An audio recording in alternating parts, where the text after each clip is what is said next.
The courtroom was heavy with silence, the kind that presses down on your chest and makes breathing feel like a task. Every seat was filled. All eyes were fixed on the man at the center of it all. Sergeant Nathan Carter sat in his wheelchair, dressed in his military uniform. The medals on his chest glinted under the harsh fluorescent lights. His hand gripped the leash of the dog by his side. Thor, a German shepherd with a calm yet watchful demeanor. To everyone else, Thor looked like just another military working dog. But to Nathan, he was so much more. He was family. Nathan's jaw tightened as the judge addressed him, reminding him that this might be his final chance to speak. The Army had decided Thor was to be reassigned, considered government property, needed for another mission. After everything they'd been through together, after all the times they'd risked their lives for each other, losing Thor now felt like a cruel betrayal. Nathan's hands trembled as he adjusted his grip on the leash. His voice, barely steady, cracked as he began. "Your Honor," he said, his tone raw with emotion. "Thor isn't just a military asset. He saved my life in ways no one here could ever understand. On the battlefield, he pulled me from danger, shielded me from gunfire, warned me of traps before I could see them. And when I came home, when I couldn't even look at myself in the mirror, Thor was there. He gave me a reason to keep going." Nathan paused. "Please, don't take him from me." The room remained still, air thick with unspoken sympathy. Some spectators wiped their eyes. Others exchanged glances, their expressions torn between pity and outrage. The judge's face stayed neutral, eyes locked on Nathan, until he slowly leaned forward, preparing to deliver his ruling. But before he could speak, something happened. Thor stood up. He yanked the leash free from Nathan's trembling hands and moved quickly toward the bench, barking sharply, his voice echoing through the room. The crowd gasped. The bailiff stepped forward on instinct, but Thor showed no signs of aggression. His barks were sharp, insistent, purposeful. Nathan's heart dropped. "Thor," he called, panic rising in his voice. But deep down, he knew. He had seen this before, many times. Thor wasn't just barking. He was alerting. Something was wrong. The murmurs in the courtroom grew louder. "What's wrong with the dog?" someone whispered from the back. Nathan wheeled himself forward, his voice trembling. "He's not just barking. He only does this when there's danger." The judge froze, his gavel still in hand. The room fell silent again, except for Thor, barking, relentless, like a warning heartbeat. Each bark echoed off the dark wooden walls, sharp, urgent, cutting through the silence like a blade. Thor's body was low, his muscles tense, ears pinned back, eyes locked on the judge's bench. Nathan's hands gripped the armrests of his wheelchair. This wasn't panic. This wasn't confusion. This was instinct. Thor had detected something. Nathan's heart pounded, adrenaline surging, like in the old days, like war. But this wasn't the battlefield. This was supposed to be a courtroom, a place of order. "Thor, heel," Nathan called, voice firm but shaking. Thor glanced back at him briefly. His stare was sharp, controlled, as if telling Nathan, "I've got this." Then Thor turned back to the judge's bench and began pacing in short, deliberate steps, his barks shifting into low, guttural growls that rippled through the air. The audience began murmuring again, the earlier sympathy shifting into something else, unease. "Mr. Carter," the judge said, irritation creeping into his voice, "control your dog, or I will have to." "Your Honor," Nathan interrupted, low. "Thor isn't misbehaving. He's trained to detect threats. Bombs, explosives. He wouldn't act like this unless something's wrong." Another hush fell over the room. The atmosphere changed. No longer skeptical, now afraid. And then, just as suddenly as it began, Thor stopped barking. The silence hit like a thunderclap. His body locked up, eyes darting to the far end of the room. His head turned. A low, chilling growl rolled from his chest. The judge froze mid-sentence. Every head in the courtroom turned toward the large wooden doors. Something was out there. Nathan's breathing quickened, his pulse roaring in his ears. He had seen this before. Seconds before Thor found a buried IED or warned of an enemy hiding just beyond sight. This wasn't overreaction. This was instinct. "Thor," Nathan whispered, gripping the leash again. "What is it?" But the dog didn't move. His body was a statue. His growl deepened, vibrating through the floor. Whatever was coming, it wasn't just about Nathan anymore. It was a threat to everyone in that room. The low growl from Thor filled the courtroom like distant thunder, freezing everyone in place. Every eye was locked on the dog, tense, focused. Even the judge, who just moments ago was ready to scold Nathan, now sat still, visibly unnerved. His gavel hung limply in his hand. He exchanged a glance with the bailiffs, silent, uneasy.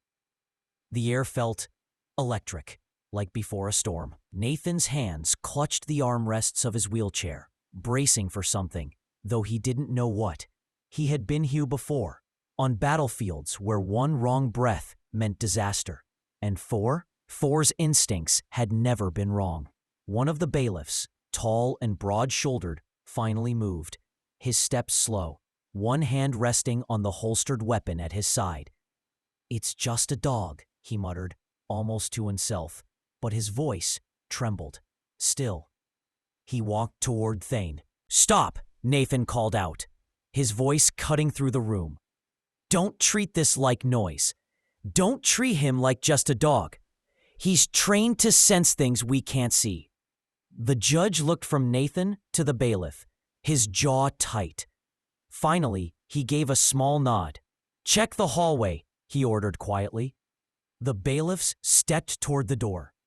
Thor's growl deepened. The taller man hesitated, then reached for the handle, hand trembling just slightly. The room held its breath. He pulled. The door creaked open. Darkness. A long, dim hallway stretched beyond. Quiet. Still. But Thor's barking exploded again. Violent, urgent, louder than ever. His claws scraped against the tile as he lunged toward the open door, leash pulling tight in Nathan's grip. Gasps echoed across the courtroom. The larger bailiff reached for his gun. "What the hell was that?" he snapped. A sharp metallic clang rang from the hallway. Loud, sudden, unmistakable. The smaller bailiff jumped, his flashlight jerking wildly. Thor barked again, feral, relentless, trying to bolt forward, held back only by Nathan's desperate grip. "Get him back!" someone shouted. Nathan's voice rose over the chaos. "He's never wrong," he yelled. "Something's coming." The metallic clang rang out again, louder, closer. The air shifted, thick, charged with something unseen, something real. Thor barked like he was trying to stop time itself. Nathan felt it too. A weight in his gut, a dread he hadn't felt since Afghanistan. This wasn't over. It hadn't even started. The hallway looked empty, but Thor didn't stop barking. If anything, he got louder, more frantic. His body strained forward, claws scraping the floor, eyes locked on something invisible. Nathan's knuckles went white from holding the leash so tight. And then, a shadow moved. Just a flicker, barely there, but enough. The smaller bailiff stumbled back, flashlight beam snapping wildly through the hallway. "There!" he shouted, voice high with panic. "There's something there!" The larger bailiff froze, his gun raised, aimed toward the darkness. Thor barked again, more violently than before, almost dragging Nathan forward in his chair. "Get out of there!" Nathan shouted, his voice sharp with urgency. The judge slammed his gavel. "Order! Order in the court!" But the sound was lost, swallowed by the rising fear. Spectators were rising from their seats. Shouts, movement, confusion spreading like wildfire. And then, from deep in the corridor, came a sound no one expected. A footstep. Slow, deliberate, not hurried, not afraid. Coming closer.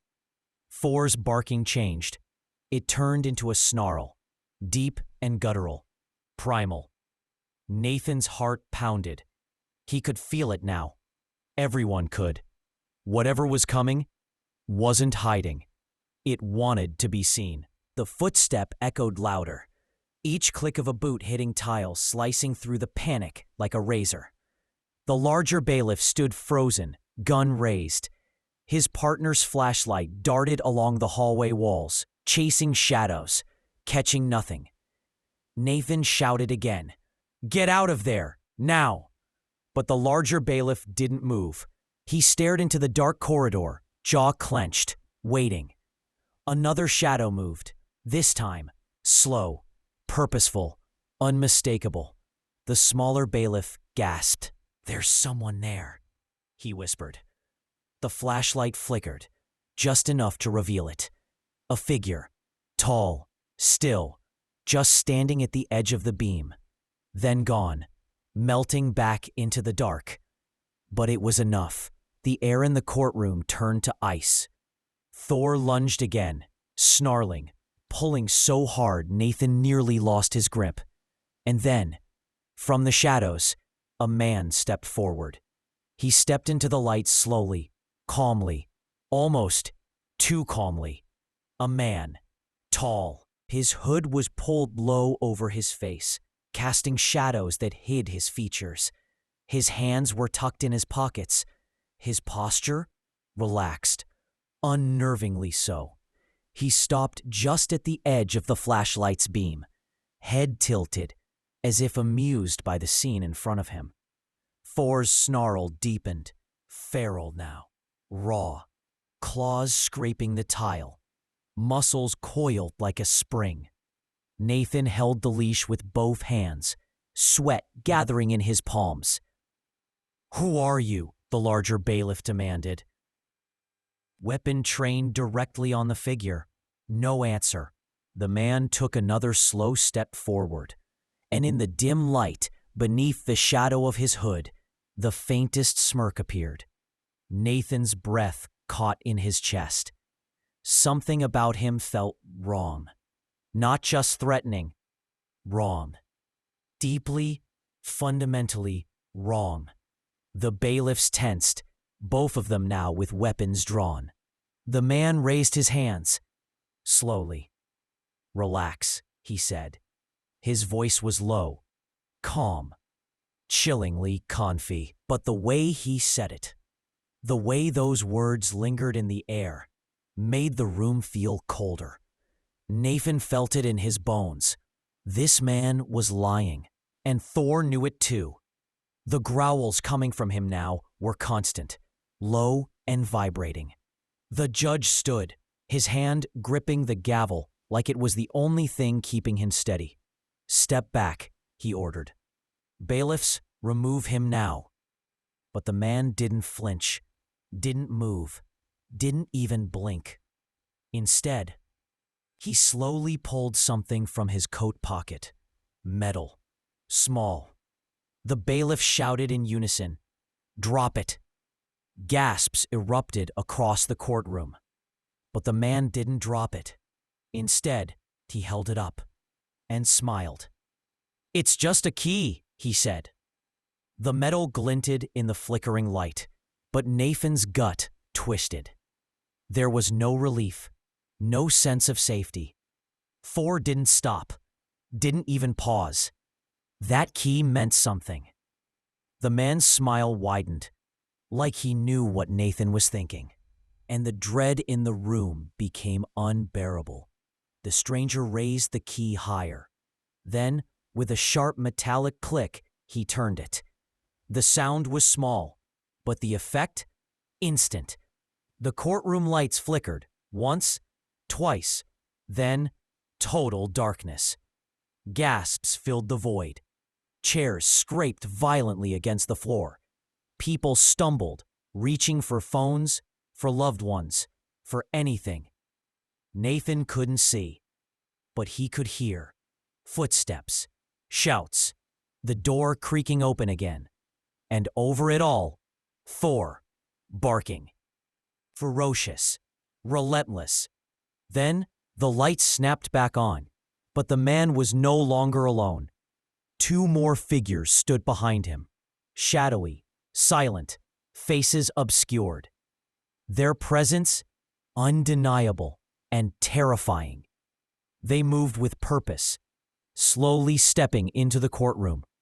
Each held a weapon, gleaming, metallic, enough to silence the entire room with dread. Thor growled, deeper than before, primal. Nathan's blood turned up. It wasn't just about him. This was a mission, and Thor was the target. The judge slammed his gavel again. "Everyone, stay calm!" But his voice was drowned out by the rising panic. Spectators surged toward the exits, voices rising, chairs toppling. The stranger stepped forward, calm as ever. His hood still low, his smirk still there. "No one needs to get hurt," he said, his voice smooth, measured. "But the dog, he's coming with me." The words cut through the noise like a razor. Thor snarled, his stance low and ready, not budging. Nathan's hand tightened on the leash. "You're not taking him," he said, voice firm, steady. "He's not just a dog. He's my partner, my family." The stranger tilted his head slightly. "You're making this harder than it needs to be," he said. "You know what he is. You know what he can do." Nathan's jaw clenched. "I don't care what you think he is. He's staying with me." The room fell into a tense. No one moved. Thor stood like a statue, eyes locked on the stranger, growling low, a warning that could shake bone. Nathan sat tall in his chair, unflinching, unwavering. "You'll have to go through both of us," he said, his voice ringing through the courtroom like steel. The stranger's smirk faltered, just for a second. He studied Nathan, really studied him. Then he turned his head toward Thor. "That dog," he said softly. "He's special, isn't he?" His tone changed, darker now. Less amused, more fascinated. "Always knows what's coming. That's what makes him valuable." Nathan's blood turned to ice. "How do you know that?" he demanded. But the stranger didn't answer. He just raised the key again, slowly, holding it between two fingers. "You'll find out soon enough." Then he stepped back. The two figures behind him didn't move at first, but then, with a small nod from their leader, they followed him toward the same doors they came from. The judge, finally regaining his voice, called out, "You've disrupted a court of law. This ends now. Bailiffs, escort them." But it was already over. The stranger paused at the doorway. He looked back over his shoulder one last time. "This isn't about the dog," he said coldly. "This is much bigger than that." His smirk returned, but now it was sharper, hollow. "And we'll be back." Then they were gone, vanished into the corridor. The tension snapped like a stretched wire finally breaking. People exhaled. Some sat. Others whispered in hushed panic. The judge sank into his chair, his gavel falling to the bench with a weak thud. "This court is adjourned," he said, barely above a whisper. But Nathan didn't move. Thor finally sat down at his side, still alert, but quiet now. Nathan reached down, brushing his hand gently over Thor's head. "You did good, buddy," he murmured, his voice thick with emotion. The courtroom slowly emptied, voices trailing off into confusion and speculation. But Nathan stayed, staring at the door, at the space where the stranger had stood. He didn't know who that man was, or what exactly he wanted. But he knew one thing with absolute certainty. This wasn't over, and whatever was coming, he and Thor would face it, together. Because their bond wasn't just forged in war, it was unbreakable. And no one, not even the shadows, could take that away. And if this story moved you, even just for a moment, don't forget to leave a comment and let us know what you felt. Subscribe to the channel for more powerful, true-to-life stories like this one. And please, give this video a like. It helps more people discover stories that matter. Because sometimes one bark, one voice, one story can change everything.